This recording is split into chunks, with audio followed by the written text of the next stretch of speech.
You are now in the zone. With Taste Test Live. Hosted by Damian Lamar and Blue Francois.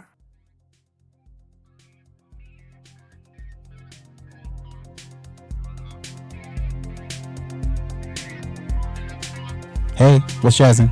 What's jazzin'? Welcome to Taste Test Live.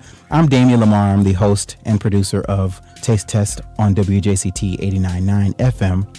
And in case you haven't heard the show, it's the weekly 1 hour long music urban mix show. And it comes on every Sunday night at 10 o'clock Eastern. And if you happen to miss the show, you can listen to the replay on Tuesday nights at 11. We are back with another fantastic Thanksgiving Day edition of Taste Test, the very first one. Tasty. Yeah, there's going to be a lot of tasting going on this week. Yeah. And we also have a special guest in the studio with us today. Who may that be? It's my cousin. Your who? It's the first time I've ever had a family member on the show. Your cousin and them? Yeah, my cousin and them. But just my cousin, not the them part. Okay. Yeah. But Tracy Morris. Hello. What's jazzin'? Welcome. Family's in the house. Yeah, Happy to be here. Yeah, glad you're here, man. Hey. So thank you for taking out your time. I know you're busy. I know you're busy. You know the deal. I do. Wouldn't have missed this for the world, though. Thank you for having me. Oh, my God. Let me tell you, I think you are a local legend in Jacksonville. Oh, I can only wish. Yeah. No. There's a rumor mill going around here at WJCT, and your name pops up frequently, and people are like blown away, like, oh, my God, Tracy Morris, Tracy Morris, what? Yeah. So, but let me, before I keep going, because I know the guy. I've known him all my life. I'm going to introduce Tracy to those of you who don't know who he is. Tracy, of course, is a saxophone player, but Tracy is also the founder and director of Morris Music Academy. He was born and raised right here in Jacksonville, Florida, and excelled in music at a very young age. And, of course, he earned lots of musical honors and numerous awards in middle school and high school. Tracy also graduated from the University of North Florida's jazz program, where he studied the legendary alto saxophonist Bunky Green. Yes. And the late euphonium master and jazz pioneer Rich Matteson. He also performed with and composed on for the top jazz ensemble there, and was featured baritone saxophonist solo on UNF's critically acclaimed debut CD, Have You Heard? Tracy has performed in concert with many notable artists, including Dr. Billy Taylor, Louis Belson, Marcus Printup, James Moody, Rich Matteson, Vincent Gardner, Kevin Bales, Cassandra Wilson, Clark Terry, is that Elian? Elian Elias. Elian Elias, yes, and others. And Tracy's also taught at the Florida State College, and currently he actually performs regularly in Southeast Florida. So you have a band, right? Impressive. I have a band, play with several ensembles, yeah, so I stay busy. Okay, yeah. And Tracy is also a firm believer of equal access to music for all, and he remains an active participant in the cultural arts community and serves on the Beaches Fine Arts series. Tracy, can you also tell us, for those of you who don't know, about what your endeavor was? You actually started and founded the Morris Music Academy. You want to spend a little time and talk about that? Sure, yeah. Back about 7 years ago, we're in our 7th year of operation, decided I wanted to offer something special to the community for those who wanted to pursue music privately. And so I established the Morris Music Academy. We're located in Jacksonville Beach, Florida. And we do a lot, man. We have fun. We offer private instruction for most instruments, most band and orchestra instruments, and have instructors that teach most styles of music. We have our youngest student, I think, is 3 years old, and I think our oldest student is maybe 73 years old. Wow. Yeah, it kind of runs the gambit, yeah. So a 3-year-old, like, what's that like? I mean, is the focus there, or do you have like a specific curriculum built? It depends. Okay. Yeah. So there's yes to both those questions. Uh-huh. Yeah. So it depends. So for our very young beginners, some of those young beginners can be all over the place. Mm-hmm. So we do have an early music program for young beginners. For those who may not quite be ready for piano or violin. So we have a program that focuses on rhythm and movement and singing for our young beginners, and then we kind of transition them into instruments when they're ready for it. And, Yeah. of course, we evaluate the kids at a certain age. That's and determine impressive. that. Yeah, so. Wow. So, yeah. So that's amazing. So how long has Morris Music Academy been around? 7 years. Oh, wow. Yeah, and so we provide these opportunities for the kids. We teach them lessons. We have performance opportunities also. We'll do at least 2 recitals each year, one in the spring, one in the fall. And something I'm very proud of, last year we actually conducted a student recital at the world famous Carnegie Hall in New York. And so we had I remember 20 you posted about it. Right, yeah. So Yeah. that was a fantastic time, man. As far as I know, we're the only private music studio in Northeast Florida to have ever done that. That's amazing. And so- Congrats. thank you so much. It was a great time, a fantastic opportunity for our kids. Some people say, how do you get to Carnegie Hall? I like to say, well, you study at Morris Music Academy and There you you'll get there. There you go. This is true. So, no, we had 29 students. We took up there, and again, they range. I think our youngest may have been like 10 years old. And then we had our oldest student that performed at that Carnegie Hall recital was 63, I believe. And Wow. we had singers and violinists, saxophonists, clarinetists. It was a blast. Wow. I had a great time. Yeah. That's amazing. That's like, I'm sure that probably was not on your bucket list. Oh, Yeah, it wasn't. I mean, maybe going to Carnegie Hall, but like Yeah. not in that way. Well, yeah, So becoming, having developed the program at the studio and been operating for several years, it felt good. Yeah. To be able to actually, see our name on the marquee and then have our students experience this, what for some will be a once in a lifetime opportunity, performing on the world stage, Yeah. and the Big Apple. That's amazing. That's amazing. When I heard about it, and I knew way before it was actually public. Sure, yeah, you did. And had to keep it under wraps.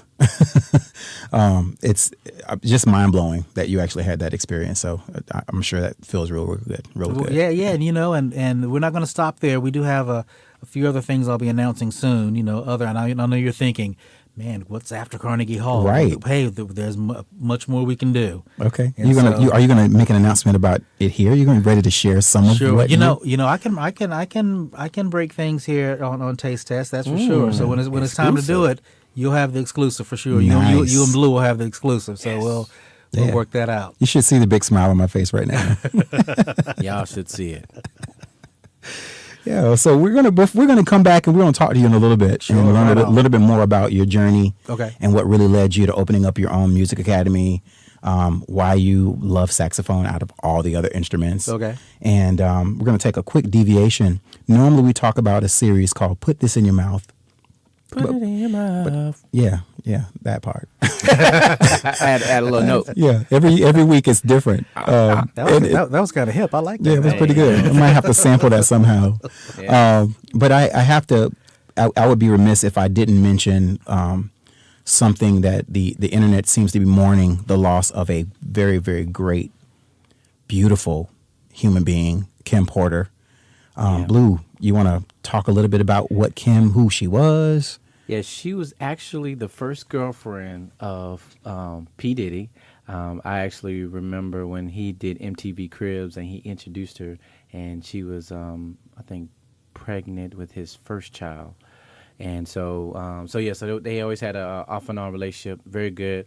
It was also reported in the news that they didn't have any documented child support arrangement, like they had worked everything out, always had kept a good friendship.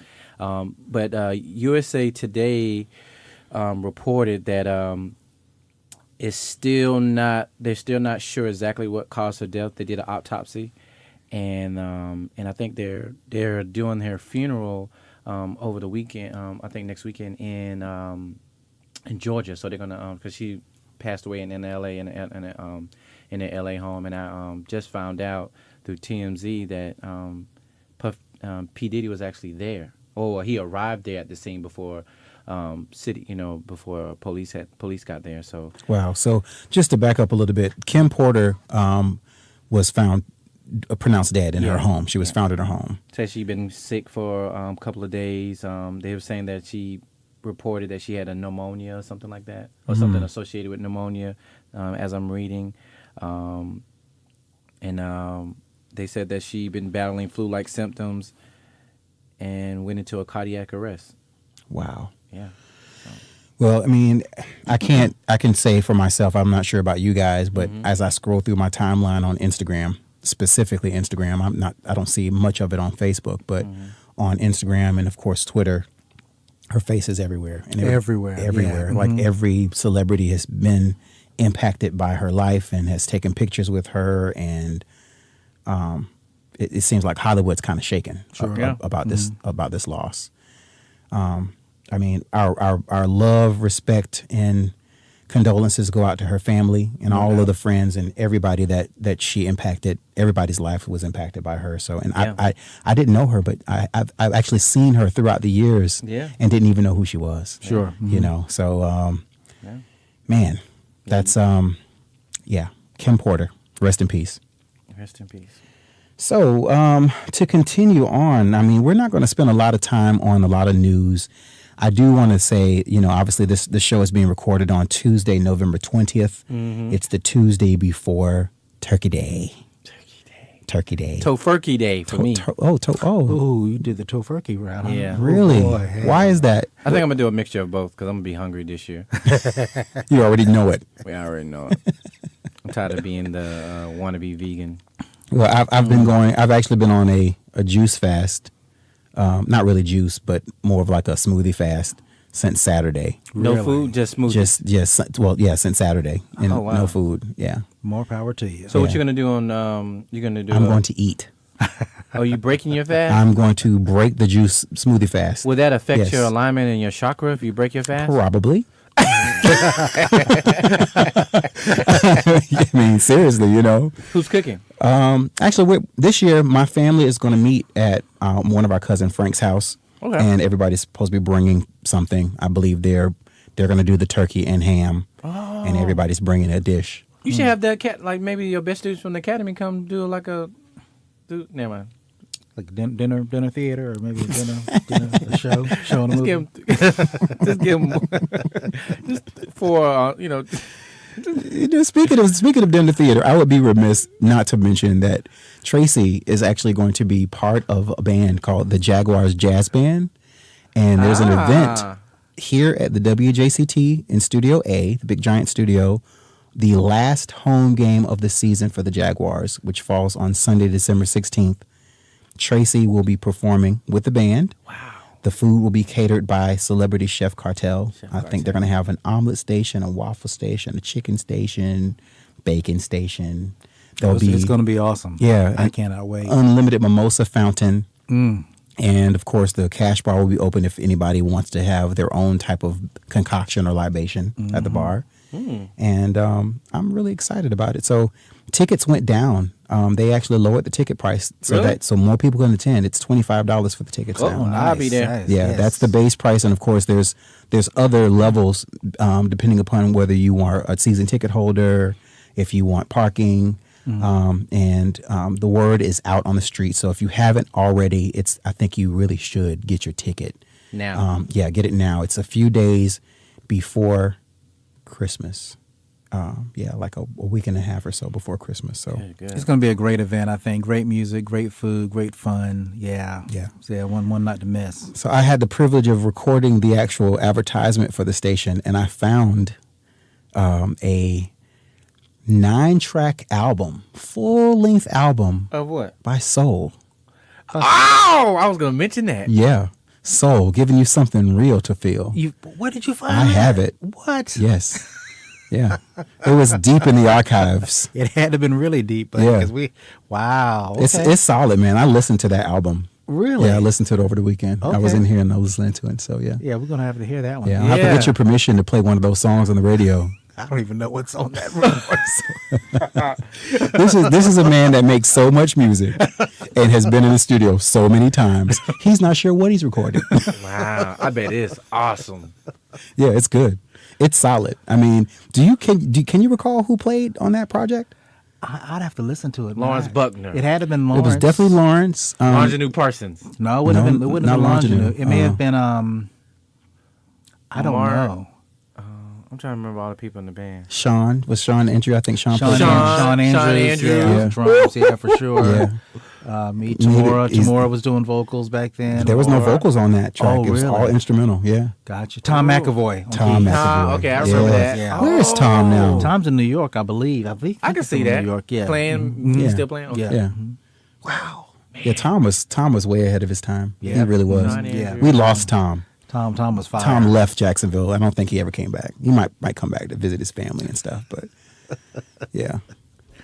Wow. Yeah, that's so it's just really interesting. I was waiting to drop that nugget. Gotcha. No, that's a nice nugget to drop. Yeah. So for those of you who are listening right now to Taste Test Live, what you hear in the background is music from this album we're talking about. So yeah, really excited. So Tracy, can you do me a favor? Sure. What's up? Obviously, and I tell people this, the familial tie that we had was that we are 5 years apart. Tracy's 5 years older than I am. Okay. And what does a 5-year-old and a 10-year-old have in common? Nothing. What does a 10-year-old and a 15-year-old have in common? Nothing. What does a 15-year-old and a 20-year-old have in common? Nothing. My relationship, I feel, solidified when I became 20. Oh, okay. And I had the privilege of being his roommate. Yep. He was on the road a lot. I think you worked at UPS at the time. UPS at the time. Yep, As an so- engineer, yes. And we would throw parties every once in a while, and heard lots of music. Had a chance to go through lots of albums and listen to a lot of LPs. There was a lot of Grover Washington being played in the house. Yeah, a lot of Lots jazz, Washington. a lot of smooth jazz. Grover. Lots of it. A lot of Grover, David Grover's a Sanborn. monster. Yeah, So. yeah. mhm. So I felt like we became really close, and I've always looked up to Tracy growing up. And another funny story, I was in band in junior high school for a short period of time, and guess whose saxophone I played? Tracy's saxophone. Oh, wow. Yeah. What an honor. Yep. Yeah. That con. Yep. Yep. Uh-huh. Yes, sir. So yeah, I felt like, I could never live in his shoes. Those were some tough shoes to fill, Blue. I'm telling you. No. And no, I mean, really, just you were doing already at that time when I was playing. You were in college by that time. You were already doing things. I remember taking a trip from Jacksonville to Tallahassee, and I had just got my license, and we went to go see a concert at FAMU where Tracy was playing, and that was a pretty cool night. Wow. And just seeing Tracy to me, that was the world stage, because I mean, I hadn't been performing. That was How many before I people started there? performing. How many people do you think was there? It was packed. The whole concert hall was packed. Oh, wow. Yeah, and these were students that's who a big- actually appreciated jazz. You know? Yeah, they do in Tallahassee. Yeah. So and got a chance to hang out at your apartment there, and it was pretty cool. Yeah. It's pretty cool. So growing up, obviously we are in a musical family. Most people don't know that. We have a very musically inclined family. Our grandmother was an orator. She loved to speak. She loved doing public speaking, and she loved to put a whipping, as she would say, put a whipping on a poem. And I always talk about her. I think you can hear some of the old podcast episodes and hear me talking about Miss Bernice Robinson. Yeah. But growing up for you, Tracy, what was it like in your household?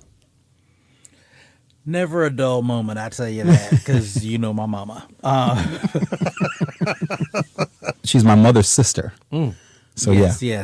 So you know my mom quite well, and how close she is, or how close she was to our grandmother. And so they have a lot of things in common. So, Yes. Coming up was fantastic. Actually, there's always music in the house, always poetry, always prepping or reciting for someone's program in church. Right. And so you and I both Always. always doing a show for somebody, whether it's singing or playing or reciting or in someone's skit, something. So there was never a dull moment. But in coming up, gosh, when did I get started in music though? 6th grade, and it wasn't because of a love for music. It was because of a girl. Wow. Yes. Aren't you glad though? Yeah, I know, right? And I think her name was Keisha Pugh, and Keisha played in the Belltones. It was a xylophone group at Rufus E. Payne 6th grade center. Wow. And I had to get to know Keisha. So my in was, I know I couldn't play xylophone, and I didn't really know I could play saxophone either, but that was the one instrument that they needed. So Miss Jenkins, the band director, said I could play, alto saxophone. So that was my end. The rest is history. Wow. All because of Keisha. Yeah. That's amazing. I never knew that. Oh yeah. That's Yep. hilarious. Mm-hmm.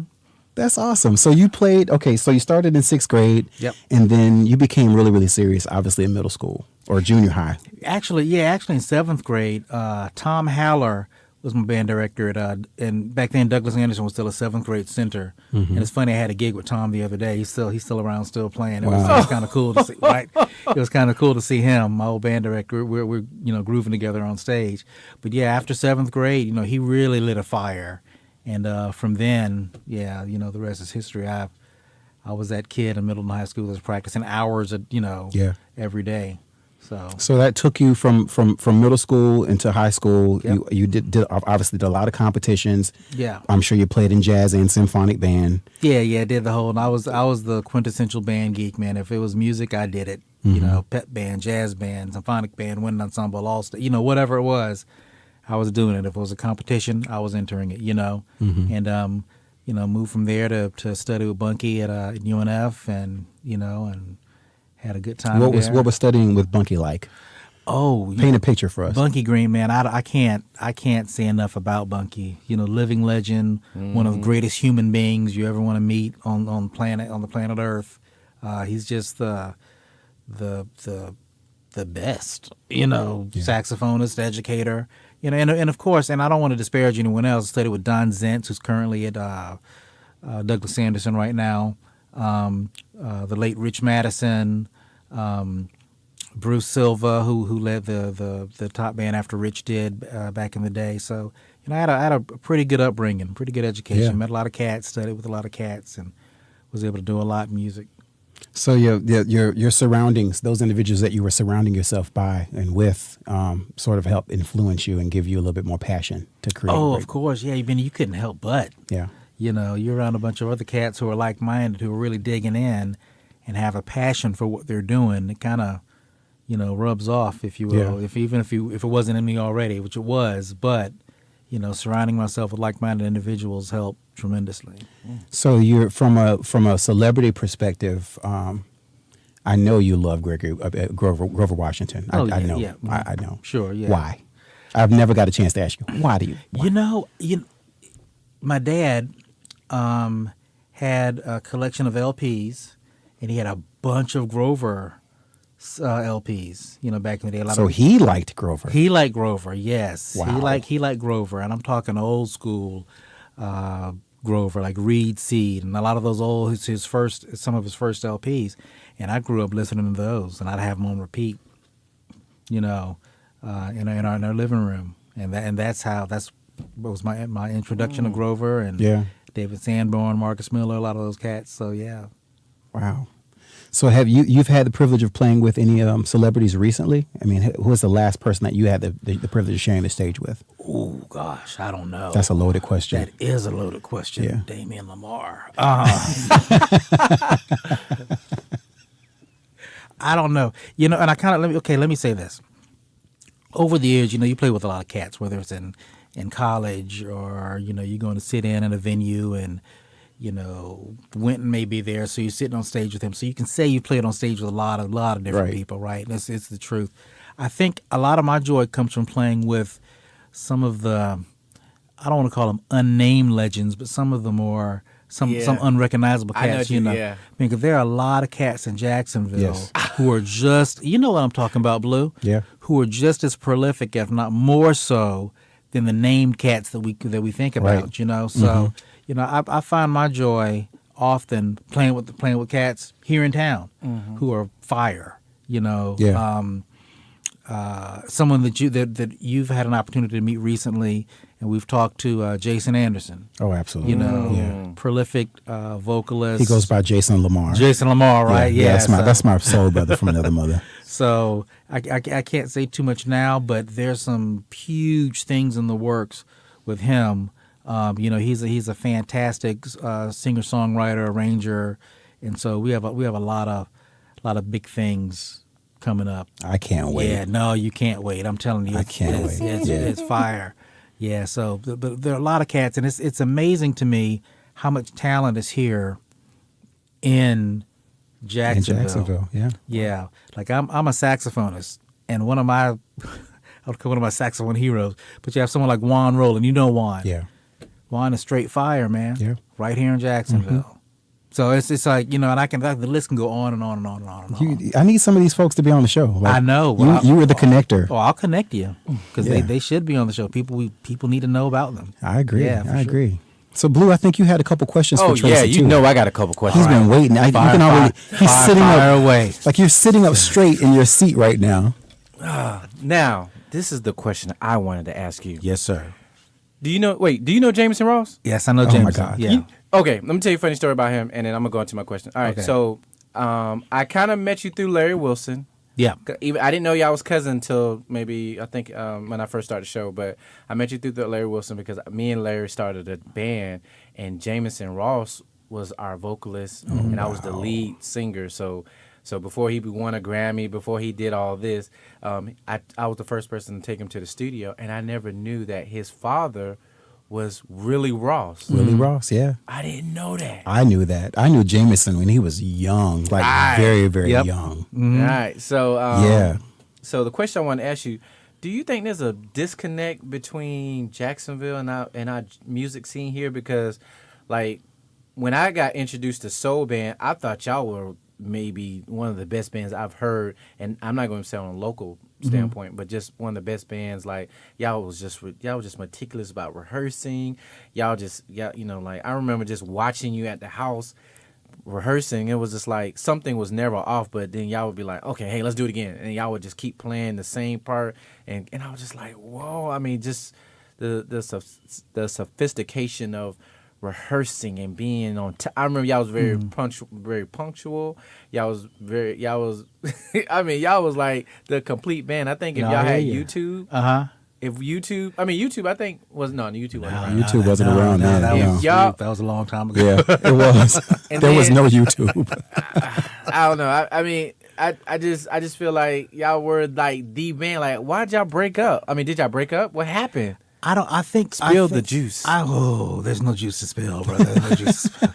No, I don't know. I think it came a point to where Cat started doing some other things, and we just kind of Just fizzled. naturally kind of like drifted away from each other. That's not to say we won't, return. Yeah. Because Cat's still around, but yeah, we just kind of naturally or I don't say gravitated away, but kind of separated a little bit. Yeah. So, but however, some of the old members of Soul I still play with really regularly. Yeah, Where? absolutely, wherever we can, really. But no, but we do a lot of stuff. I'm with Lawrence Buckner, who's the bass player, and Lawrence was the musical director for Soul, and I play with him all the time, and he teaches at the studio. Shout out to Lawrence Buckner. Yeah, I think he's like he's a veteran. I mean, Exactly. You talk about all the meticulous rehearsing and whatever. Lawrence was the one to pull all that together and the driving factor behind that. Yeah, hadn't played with Sean recently. Probably maybe still not in here? the past year. Yeah, Sean's in town. Sean Andrews. Yeah, he's still. Talk about an unsung drummer. Yeah. Sean will bring that heat, that fire. Yeah, but Sean's still in town. A lot of the cats we still play. Keyboard player name. Now we went through. We had a few, but Tom McAvoy. Yeah, Tom McAvoy. But Yeah. after him, it was what was the guy name? Was it who came after Tom McAvoy? Now you got me trying to think. I can't remember it, but I do remember in that same band, Jimmy Epps. Oh yeah, Jimmy Epps, we had yeah. Jimmy. He rest in peace. He was the yeah. guitarist that actually played in Al Green's band. Yeah. Okay. So Jimmy was with us for a while. Yep. Absolutely. Yeah. So And y'all was that was Vocals by the lovely Tamora. Tamora Morris and Damian Lamar, and so we had we had a squad. Man. I think people, they sleep. Wake up. I know. Get woke. Do you hear Get that? woke. I've had conversations with other musicians who were a little bit afraid of us. Yeah, there was a lot of intimidation. I remember that. They were definitely intimidated by our performance, the present. Y'all was a unit. Y'all We moved were- together. yeah. Y'all- I think we're remember. probably the tightest cover band Yeah. to exist up until that time. Yeah. Back then, I think so. And and of course, there are a lot of fantastic bands in Jacksonville. Yeah. Yeah, a lot of great cover bands. But I think I don't want to say we're ahead of our time, but we're making some good music. No, we ahead of had time. a lot of fun for sure. Yeah. Yeah. Do you think Jacksonville gets slighted on when they do Jazz Fest? And I just don't see the consistent names of the consistent big names like in Orlando, Miami. They get, I mean, like our headliner might be Trombone Shorty than the rest locals. Yeah. I'm sorry, I apologize. No, you don't. You did. Who's putting together the lineup for last year sucked. Yeah, you saying a whole lot, Blue. No, I mean you have some big names. Again, I don't know. I'm not involved with the programming for the Jazz Fest at all. I'm if I could guess and try to put a positive spin on it, I imagine that someone is trying to maybe shed a bit of light on some of the local, and I hate to use the word local, not to diminish anyone, but some of the talent that's based here in Jacksonville, Okay. Makes sense. or from Jacksonville. So I'm thinking maybe that may be the case. But I do feel you though. I do feel you. Some of the programming, I've questioned also, and wondering if we could bring some of the some more named acts here to town. Let me tell you why. A lot of for me, just being around y'all and then just learning the whole live music movement. Bringing when it comes to jazz, it's a culture. I remember just being I'm 37 now, and when I first got exposed to what's the famous that played with Miles Davis, the other saxophone player, Coltrane. Coltrane. John When I first Coltrane, when I first got exposed to Coltrane, for me, it made me put to rest a lot of the other music I was listening to, and I wanted to learn. It gave me a certain discipline of learning more. It kind of gave me my this is it resonated with me. So so I wanted to learn more about not just buying more music or getting more music. I wanted to learn I just wanted to learn more about it. So if they were to bring bigger names, when it comes to Jazz Fest, I feel like it'll open doors for other musicians to maybe expand and grow. Because Jameson, I think he was he went to DA, and somebody heard him sing, and then he took off. So I think that if more bigger names were to come to Jacksonville, it would expose the local talent. They might say, hey, we might need a last minute drummer, come in. They might gig with them. Next thing you know, hey, I'm gonna take you with you. You know what I'm saying? There's a lot of people here in Jacksonville. Once somebody here, Fantasia, she got her band from Jacksonville. From Jacksonville. But a lot of musicians that happens with. I remember being in the band with Marcus Printup, trumpeter Marcus Printup. Yeah. And after Marcus Roberts heard Marcus Printup, the rest is history at that point. So, Marcus he's one of the top in the world right now. Same thing with Vincent Gardner on trombone or John Davis on drums. It happens over and over and over again. So you're right. I just I listen to. Remember Josh Bolis? Yes, Joshua. What's his drummer that he plays with a lot? John Lumpkin. John Lumpkin. Those guys are And see, John is another one, and Josh. With John, here in Jacksonville, John has played all over the world. Exactly. With the top cats in the business. Just period. He is one of the top drummers on the planet Earth. Yeah.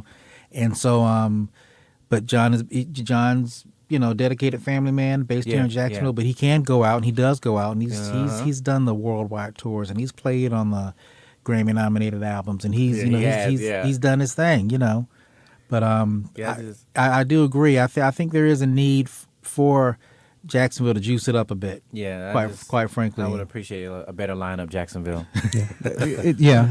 They're working on it. I blame. I know who's responsible for it. But Downtown Vision. You can't blame Downtown Vision. They're my friends. I would like to see Jacksonville partner with Downtown Vision with the lineup, so that way you can get a part of it. Oh yeah, yeah. Make that happen, Davian. Yeah, okay. Yeah. All right. Yeah. I think it's above my pay grade. I know, right? We need to get you a raise. So right. Yeah, I work at, of course, Hemming Park. Most people know that. And I think one year we did we programmed our own stage, and we were responsible for actually programming a lot of the local talent. So we put a lot of local people on the stage at that time, and people come out to the Jacksonville Jazz Fest just because it's the Jazz Fest and it's a free event, and you get so much good music. Akia Uwanda, who was a guest on the podcast, Oh yeah, she had the privilege of playing with Gregory Porter on stage, and that's amazing. That's another one. Akia, local. Yeah. Quote unquote local. I hate to use the word local. I do too. I know. Akia's from here, But done but so her much. and her CD, which was produced by Larry Wilson, Right Yeah. here. is fire. Yes. Josh Bolas, fire. His Yep. CD's awesome. I mean, with Linda Cole, it's Yeah. it's amazing. It's amazing music. Yeah. Yeah. Juan Roland did a CD with Bob Reynolds, who's also we went to school here in Jacksonville.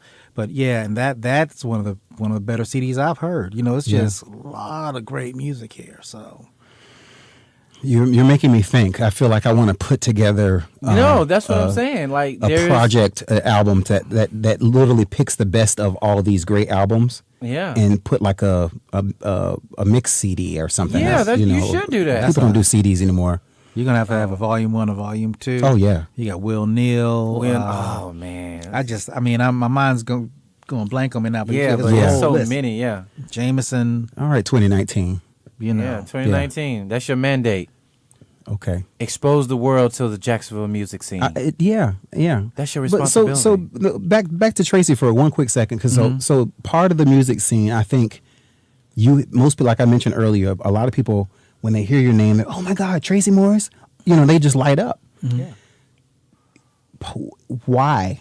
The biggest question there is the why. Uh-oh. Why did you start the music school? Did you start because you wanted to continue to cultivate those young minds, to mentor, they had the same level of access and the same level of education that you had?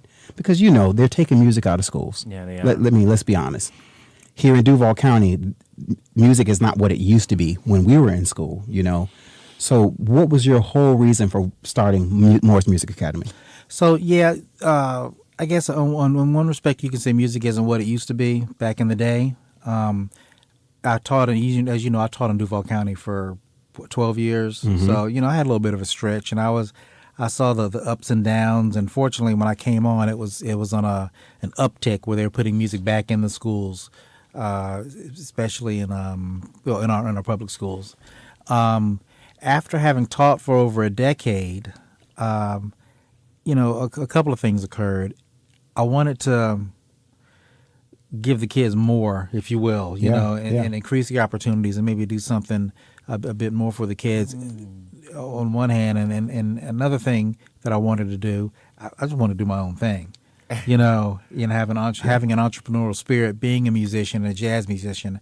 I wanted to go out there and do me and build a program from the ground up with the values that I wanted to espouse to all the kids. And so back 7 years ago, that's what I started. I was driving around at the beach. At that point, I'd been a part of the beach's community for over a decade. That's what I knew. I knew my people. Yeah. And so I found a spot, and the rest is history. Yeah. So.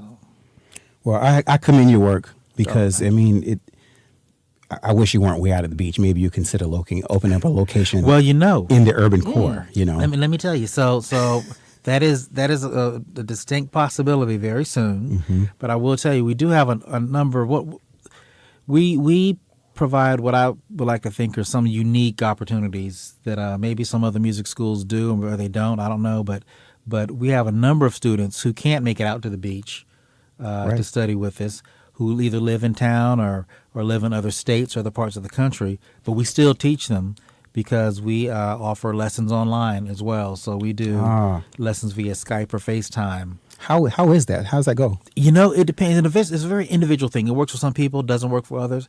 But I'd say probably for about 80% of the people that try it, they stick with it. So we have a number of students who participate via Skype. And, a couple of those students met us at Carnegie Hall and actually performed there when we did. We still have them participate in our studio recitals because we'll like simulcast their performance from their home or wherever they're set up at. We near with the camera. So they study with this while remote. They still have the same performance opportunities and other opportunities that our face-to-face students do. So yes, it's a pretty cool thing. That is impressive. I love it. I love what I'm hearing. I love lessons it. expensive or We make it affordable? happen. Lessons are affordable. You know, if people want to know more about our rates, you know, we have our website, morrismusicacademy.com. And so they can come and check us out. And it's the same. We have the same rate for our in-house lessons as we do our Skype lessons. And so, you know. That's good. Yeah. So take a quick moment and tell everybody how they can find you. Like we've heard about this great legend, this wonderful music connoisseur. I tell you what, the easiest way is to, you can get on Google or go straight to morrismusicacademy.com. All of our information is there about our music programs or lesson programs, what we offer, a little bit about me, and what we've done, what we're doing, where we're going, where we've been.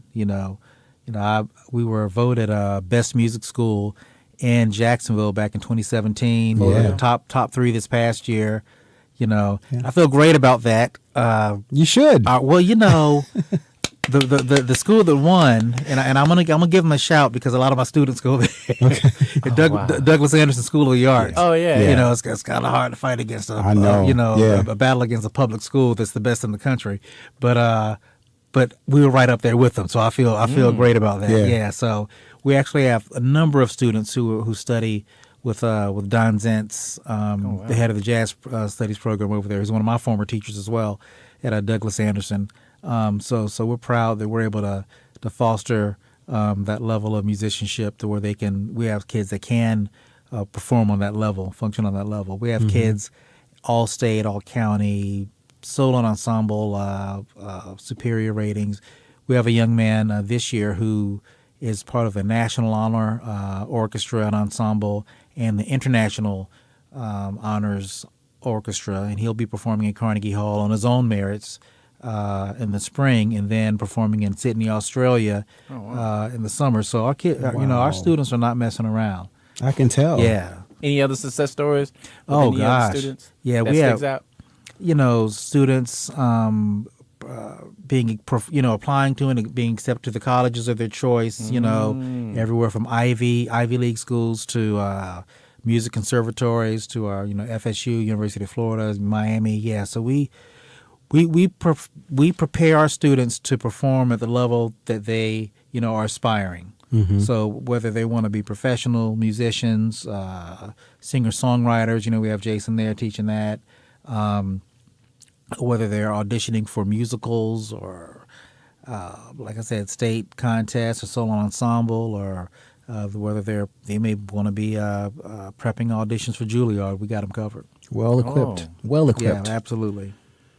Morris Academy. This has been the most insightful, fruitful conversation. I've had so much fun. Hey, I've had a blast. Yeah. Yeah, I can't wait till, Sure. maybe I can twist your arm to give me a peek at something that I could expect. You say you got a lot of stuff coming up. Like, Oh, man. can you share a little bit? Ooh, okay, so yes. So, our first big destination recital was at Carnegie Hall, last year, December, second week in December. So, we've done all but sign on the dotted line because scheduling can be a bit rough for these large houses. But the next destination recital for Morris Music Academy will be at the Kennedy Center in Washington Oh, my D.C. God. So we're making moves for sure. So we're Major. I'm laughing because I'm looking at Blue's face. I just swear your eyes almost popped out of your head. Yeah, that's amazing. That is awesome. That is so awesome. So we're doing quite a few things.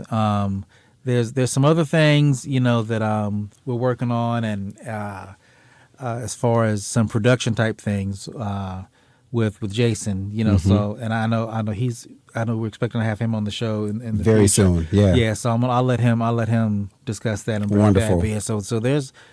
So we have some irons in the pot, man. We're in the fire rather. So we're doing some things.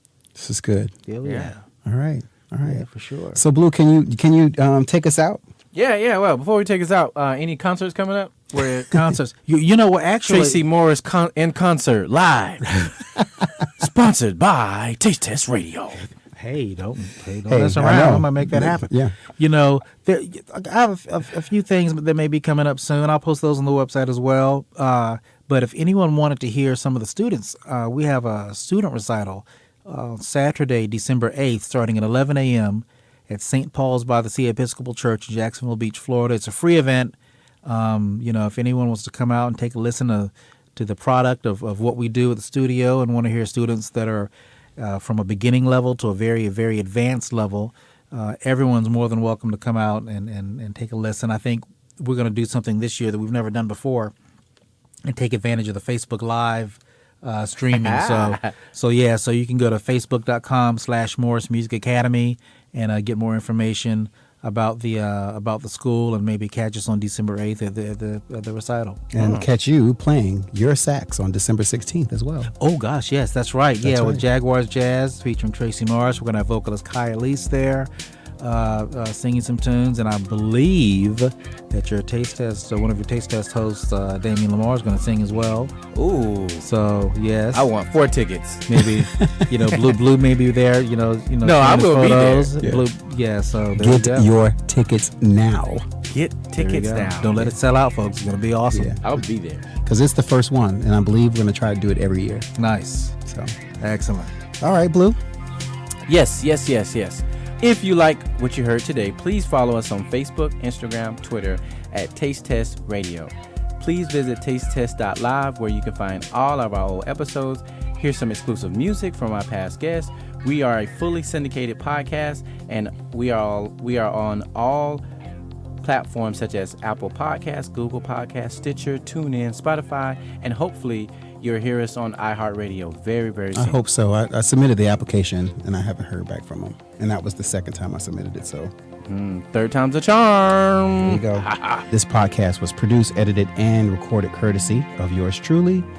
And this episode of Taste Test Live has been sponsored in part by our really good friends at WJCT. WJCT is the leader in public broadcasting in Northeast Florida. Please consider supporting local radio and television. They're also a nonprofit organization, and in order to keep great music programming alive and all of the wonderful talk shows that are going on the radio on 89.9, consider making a donation. So for more information, it can be found at wjct.org/radio. And I just want to say, I love you, cuz. Love you, cousin. I'm so Love proud you, of Blue. you. I mean, It's all Yes, good. sir. I'm still looking up to you. Oh, man. I'm trying to be like you when I grow up, brother. So on that note, thank you guys for listening to the very end. We appreciate it. Have a good Thanksgiving, guys.